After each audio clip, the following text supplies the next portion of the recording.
반갑습니다. 오늘은 한 번씩 비가 내리는 여름날이면 생각나는 저의 옛 기억을 이야기하도록 하겠습니다. 저는 태어나서 한 번도 귀신이나 이상한 존재를 마주친 적은 없지만 이런 일은 종종 있었던 것 같아요. 사람에 의해서 어떤 위험한 순간이나 사건 직전까지 갔던 일들. 이번 사연은 비가 내리던 여름날 제가 직접 겪었던 이야기입니다.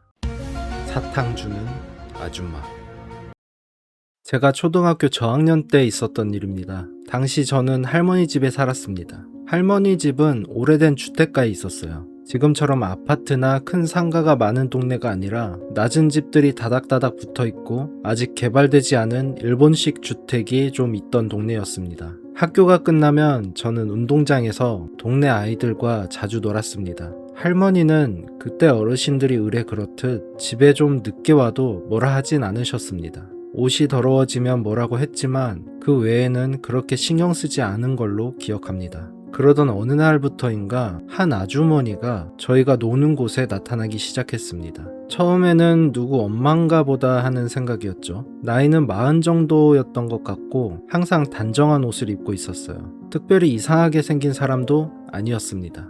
그런데 어느 집에서 사는 사람인지는 몰랐습니다. 아주머니는 가끔 저희에게 과자나 사탕을 줬습니다. 아이들이 놀고 있으면 다가와서 먹을 것을 하나씩 나눠주곤 했습니다. 우린 고맙다고 인사하고 잘 받아 먹었죠. 그런데 이상한 점이 하나 있었습니다. 아주머니는 과자나 사탕을 주고도 바로 가지 않았어요. 조금 떨어진 곳에 서서 한참 동안 저희가 노는 모습을 바라봤습니다. 특히 저와 눈이 자주 마주쳤습니다. 제가 친구들과 뛰어다닐 때도 보고 있었고 한쪽에 혼자 앉아있을 때도 보고 있었습니다. 지금 생각하면 이상한 일이지만 그때는 별로 무섭지 않았습니다. 오히려 저를 예뻐해서 그러는 거라고 생각했던 것 같습니다. 다른 아이들은 그 아주머니를 별로 좋아하지 않았습니다. 과자를 받고도 슬쩍 자리를 피하는 아이들이 있었고 아주머니가 나타나면 집으로 가버리는 친구도 있었습니다. 한 번은 친구에게 왜 그러냐고 물어봤는데 그냥 싫다고만 했습니다. 그 이유가 무엇인지는 저도 몰랐습니다. 그러던 어느 날이었습니다. 학교가 끝난 뒤 친구들과 운동장에서 놀고 있었는데 날씨가 갑자기 흐려졌습니다. 아까까지만 해도 밝았던 하늘에 먹구름이 몰려오더니 금세 비가 내리기 시작했습니다. 처음에는 아이들도 별로 신경 쓰지 않았습니다.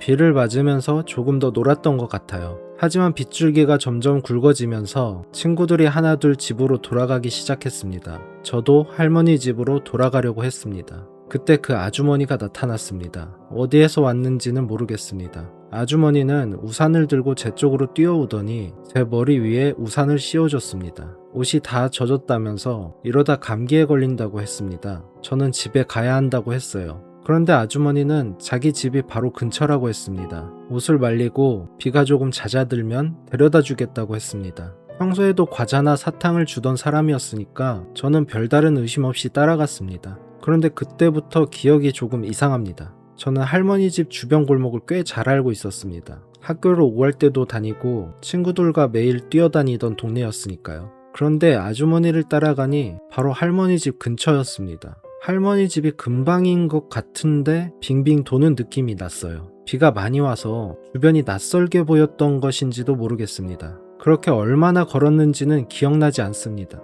어느 순간 아주머니가 멈췄습니다. 앞에 커다란 건물이 하나 있었습니다. 처음에는 그곳이 집이라고 생각하지 못했습니다. 제가 알던 주택들과는 크기부터 달랐습니다.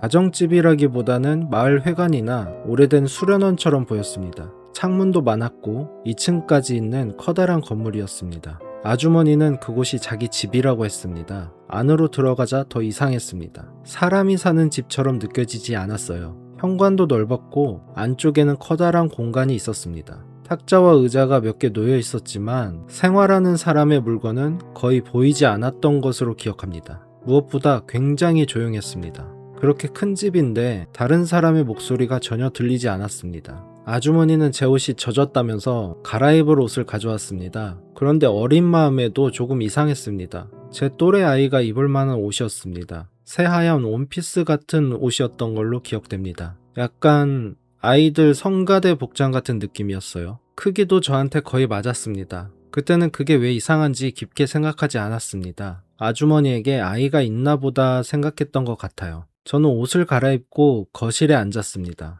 아주머니는 과일도 가져왔습니다. 무슨 과일이었는지는 기억나지 않습니다. 다만 접시에 아주 가지런하게 잘라놓았던 모습은 아직도 기억합니다.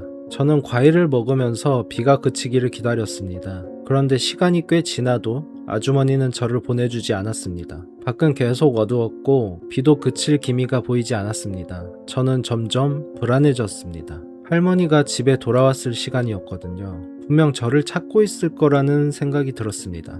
그래서 이제 집에 가겠다고 했습니다. 그러자 아주머니는 조금만 더 기다리라고 했습니다. 비가 그치면 보내주겠다고요. 그러면서 두꺼운 책을 하나 꺼내더니 과일 접시를 치웠어요. 책의 구절을 중얼거리면서 읽는데 어디선가 향초 같은 냄새도 나고 정신도 좀 몽롱해졌습니다. 낮은 목소리로 계속 중얼거리며 저를 힐끗거리는 게 점점 무서워졌습니다. 저는 다시 집에 가겠다고 했습니다. 아주머니는 책만 다 읽고 가자면서 제 이름과 가족에 대해 묻더군요. 뭐라고 대답했는지는 기억나지 않습니다. 한동안 신랑이 아닌 신랑이를 벌이다가 아주머니가 밖을 보며 한숨을 쉬었습니다. 비가 너무 와서 안 되겠다. 오늘은 자고 가라. 내가 너네 집에 얘기할게.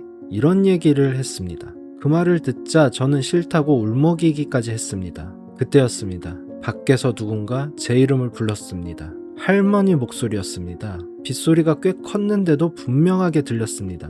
저는 너무 반가워서 자리에서 일어났습니다. 그리고 현관으로 가려고 했습니다. 그 순간 아주머니가 제 팔을 붙잡았습니다. 저는 깜짝 놀랐습니다. 단순히 가지 말라고 붙잡은 정도가 아니었습니다. 손가락이 팔 안으로 파고드는 것처럼 아팠습니다. 저는 놓으라고 했습니다. 그런데 아주머니는 손을 놓지 않았습니다. 오히려 저를 자기 쪽으로 잡아당겼습니다. 저는 울기 시작했습니다. 밖에서는 할머니가 계속 제 이름을 불렀습니다. 저는 할머니가 왔다고 집에 가야 한다고 말했습니다. 그런데 아주머니는 저를 붙잡은 채 한동안 아무 말도 하지 않았습니다. 그리고 아주 작은 목소리로 말했습니다. 아직 가면 안 된다고요. 왜 안 되는지는 말해주지 않았습니다. 할머니가 문을 두드렸습니다. 처음에는 제 이름을 부르셨는데 어느 순간부터 아주머니에게 문을 열라고 소리치셨던 것 같습니다. 하지만 아주머니는 문을 열어주지 않았습니다. 오히려 제 손목을 붙잡고 집 안쪽으로 데려가려고 했습니다. 저는 바닥에 주저앉아서 울었습니다. 그러다 갑자기 문이 열렸습니다. 정확히 어떻게 열린 건지는 기억나지 않습니다. 제가 기억하는 건 화가 잔뜩 난 얼굴로 할머니가 안으로 들어오셨다는 것 뿐입니다. 할머니는 곧장 저한테 와서 아주머니의 손을 떼어냈습니다. 그리고 두 사람이 무슨 이야기를 했습니다. 서로 언성을 높였던 것 같기도 하고 아주머니가 할머니에게 뭔가 설명했던 것 같기도 합니다.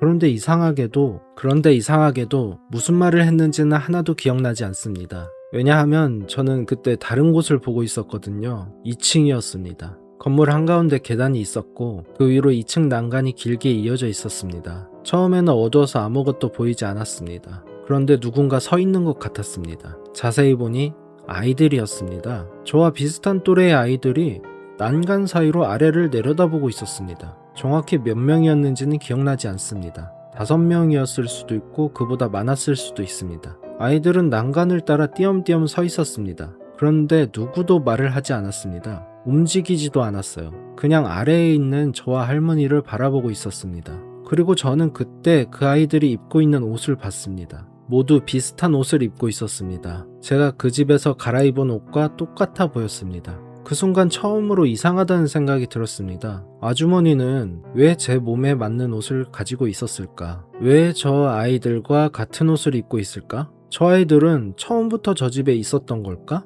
그렇게 많은 아이들이 있었는데 왜 지금까지 아무 소리도 들리지 않았던 걸까? 할머니는 제 손을 잡았습니다. 저는 그대로 할머니를 따라 밖으로 나갔습니다. 나가면서도 계속 2층을 바라봤습니다. 아이들은 여전히 그 자리에 있었습니다. 아무도 따라오지 않았습니다. 아무도 도와달라고 하지 않았습니다. 제가 밖으로 나가는 모습을 그저 가만히 보고 있었습니다. 그 표정이 정확히 어땠는지는 기억나지 않습니다. 다만 이상하게도 부러워하는 것처럼 보였다는 기억만 남아 있습니다. 할머니는 제 손을 잡고 비를 맞으며 집으로 돌아갔습니다. 그날 저녁 할머니는 어딘가로 몇 통이나 전화를 했습니다. 가만 안 놔둔다는 이런 대화가 있었던 것 같아요. 저에게는 그날 있었던 일에 대해 이야기하지 않았습니다. 괜찮냐고 묻지도 않았고 무슨 일이 있었는지도 묻지 않았어요. 저도 무서워서 뭘 물어볼 생각도 하지 못했죠. 그리고 그 아주머니를 다시는 보지 못했습니다. 같이 놀던 친구들에게 물어본 적도 있습니다. 우리한테 사탕 주던 아주머니 기억나냐고요. 몇몇은 기억한다고 했습니다. 그런데 어떤 아이는 그런 사람이 있었냐고 되물었습니다.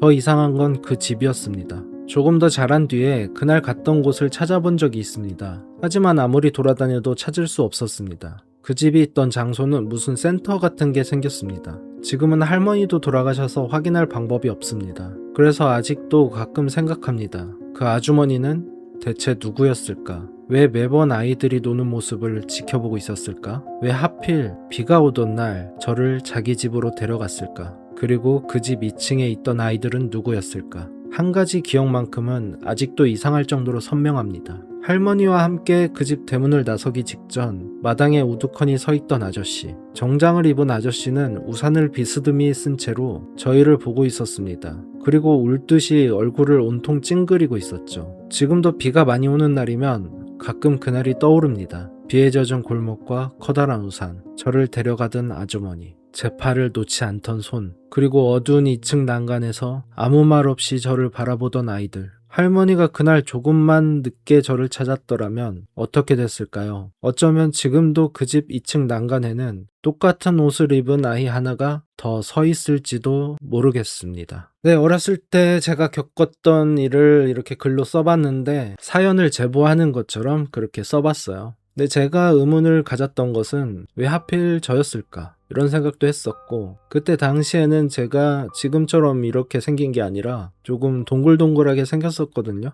그래서였을지도 모르겠습니다. 좀 만만해 보여서. 그리고 항상 뭐 흙장난 같은 그런 걸 했기 때문에 옷이 많이 더러웠어요. 곤충 잡는다고 풀숲에 들어가고 그래서 옷이 많이 더러웠는데 그것 때문이었을지도 모르겠습니다. 뭔가 약간 불황아 같은 그런 느낌이어서 데려가려고 하지 않았을까. 그런 생각도 들고, 그때 당시에 건물을 생각해보면 약간 마을회관보다는 종교시설 같은 느낌이었는데 교회는 아니었고, 시골 가다 보면 가끔 보이는 산 중턱에 2, 3층짜리 저택? 그것보다 조금 작은 정도? 그런 집이었어요. 그때 당시에는 엄청 크다고 생각했었는데 몇 년 전에 그쪽 부지를 가보니까 그렇게 크지는 않더라고요. 아마 어린아이가 생각했을 때는 엄청 크다라고 느낄 정도로 위압감이 있었다. 그리고 아주머니에 대해서 떠오르는 기억이 항상 과자나 사탕을 줄 때 여유 있고 인자한 모습,